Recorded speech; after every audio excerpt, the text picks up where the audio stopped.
И ето, че най-после България спечели Евровизия. Благодарение на нашата прекрасна, неповторима и талантлива Дара. Но какво се случи преди това? Как реагираха някои хора в България? Защо оплюха този талант? Защо хората тук се чудят какво да измислят? Защо сте такива? За съжаление прочетох какви ли не гнусни коментари по адрес на Дара, че песента й не струвало, че имало много по-добри от нея, че не била кой знае какво или защо точно тя трябвало да ни представя.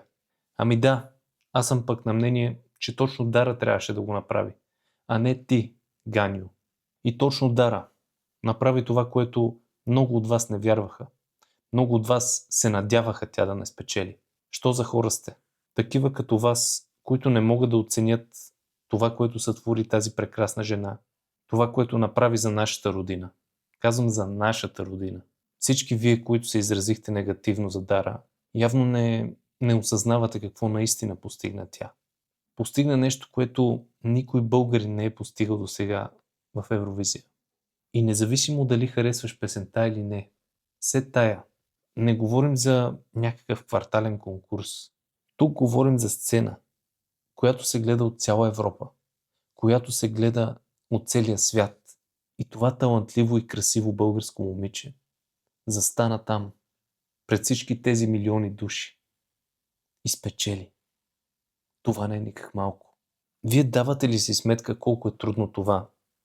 Колко безсънни нощи, колко тренировки, репетиции, колко труд е положен, за да се случи това нещо? Неимоверно много. Колко много подготовка, колко е стрес, колко е време. Не може да го осъзнаете.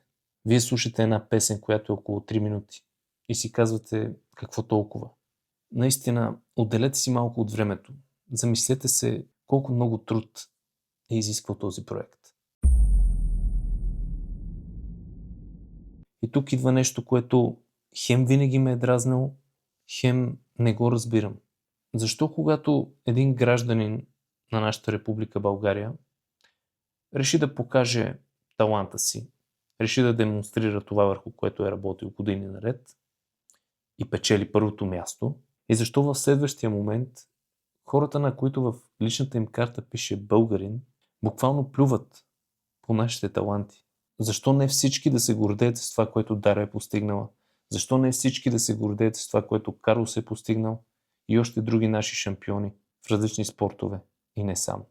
Дори ми стана малко гузно, като видях как чужденците се радват като че ли повече на Дара, отколкото ние би трябвало да се радваме.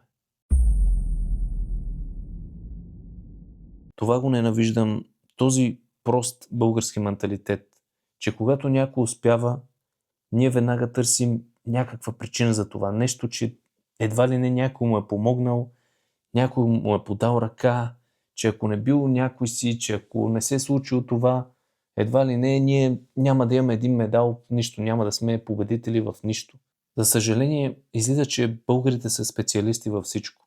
Разбират от всичко, знаят всичко, могат всичко. Ами защо тогава някои от вас, които не одобряваха песента на Дара и Дара като цяло, що не отидохте вие на сцената на Евровизия?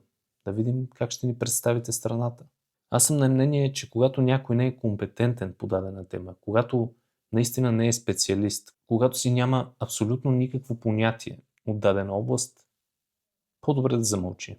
Лично аз, когато не разбирам нещо, не ми е ясно, стоя, мълча, понякога задавам някой въпрос, но дотам. Защо ви е трудно да се зарадвате на чуждото щастие? И като цяло Дара не го прави това за себе си. Тя го е направила за цялата страна.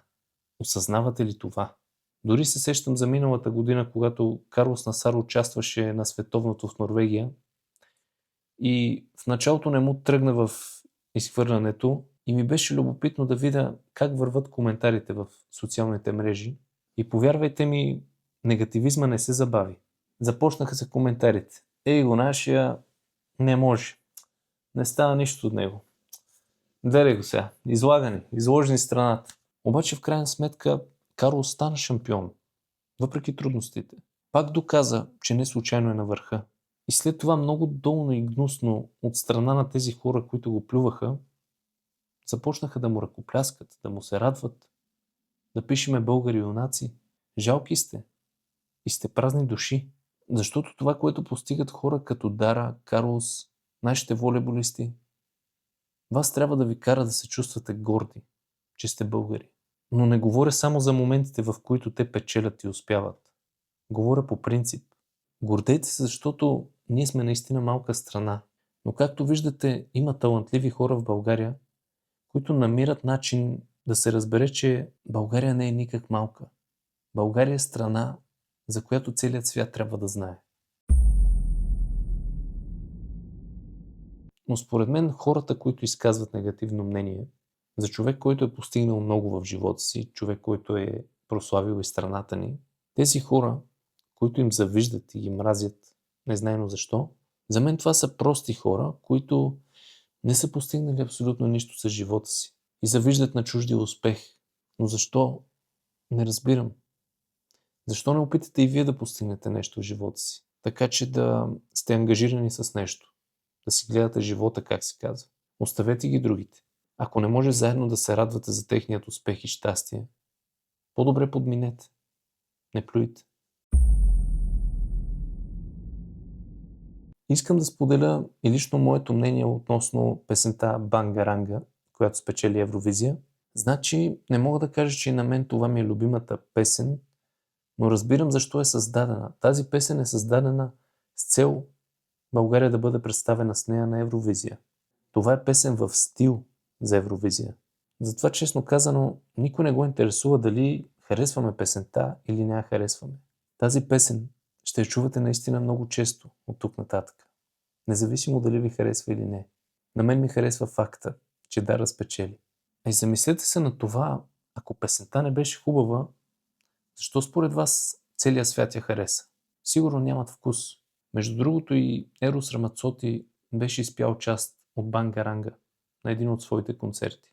Ама кой беше Ерос Рамацоти? Музикална легенда. Няма да казвам повече.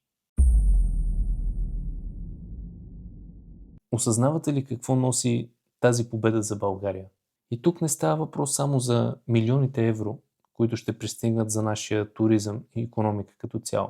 Става въпрос, че тази победа дава надежда, дава самочувствие, дава мотивация.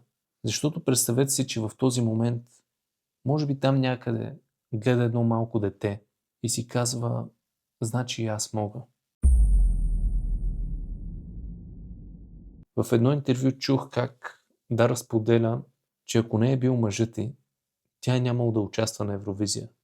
Ако не е бил мъжът й да повярва в нея, защото може би в този момент нейната вяра отслабнала заради целият този хейт, който отнесе това момиче. И затова, разбирайки, че мъжът й в този момент е бил най-голямата й подкрепа, искам да отправя ни благодарности към него. Благодаря, че повярва и беше до нея. Защото ако не си бил ти, явно нямаше да имаме тази победа. И въпреки всички фактори, Дара реши да направи този риск. Дара реши да плати огромна цена, която всички вие, които никога не сте рискували в живота си, няма как да разберете. Искам да вметна и това, че Дара също е била човек, който се е борил с депресия и е успяла да се пребори. И сега тя е пример за милиони. А след като тя може, можеш и ти. И като за финал, искам да споделя, че може би сред вас има хора, които не харесват песента, не харесват Дара, не харесват стила и така нататък. Но понякога по-добре да кажем едно браво. По-добре да кажем едно благодаря ти.